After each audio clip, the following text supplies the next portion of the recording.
Major news out of the Middle East, where Israel has launched its long-anticipated ground offensive into Gaza City.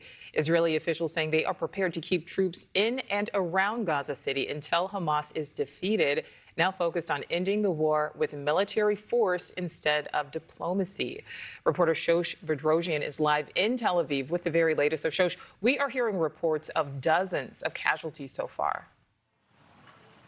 Well, Nicole, we know that there were massive explosions, loud booming noises overnight inside of Gaza City. They were so loud. In fact, Nicole, people here in central Israel could actually feel them, specifically in cities like Ashkelon. People could also see the smoke rising from some of those cities in the south. We know tanks rolled in overnight and into the early morning hours in Gaza City, with the IDF confirming the next phase of this war is beginning, calling it Gideon's Chariots B. Now, the operation expanding this war into the Hamas stronghold follows days of the IDF striking high-rise buildings they say Hamas was using for command and control.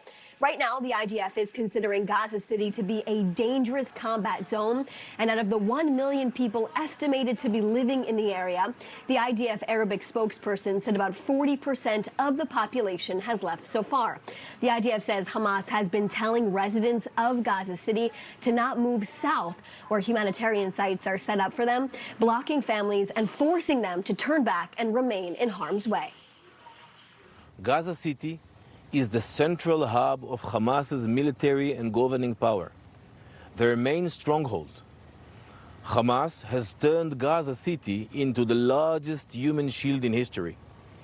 Beneath the streets runs a vast network of tunnels connecting command centers, rocket launchers, and weapon storage facilities, all deliberately hidden under civilians and civilian infrastructure. And Nicole, the IDF chief of staff telling soldiers today that the expansion of this war is carrying out the highest moral duty and obligation, which is to free the 48 hostages that are still in captivity at this point in time. Nicole? So, Josh, in addition to expanding the war in Gaza today, Israel also launching strikes in Yemen against the Houthis.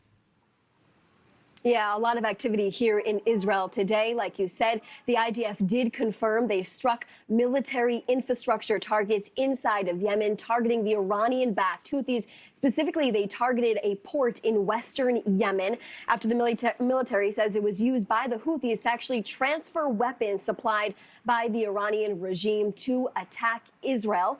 For weeks now, the Houthis have been attacking Israel with drones in addition to ballistic missile attacks, and Israel responding to that, hitting military infrastructure. And today, Nicole, actually just an hour ago or so, there was a ballistic missile that was launched from Yemen. Sirens sounded throughout central Israel, specifically in Jerusalem. The IDF says it was intercepted successfully. Nicole? All right, Shosh Bedrosian, live for us there in Tel Aviv. Thank you.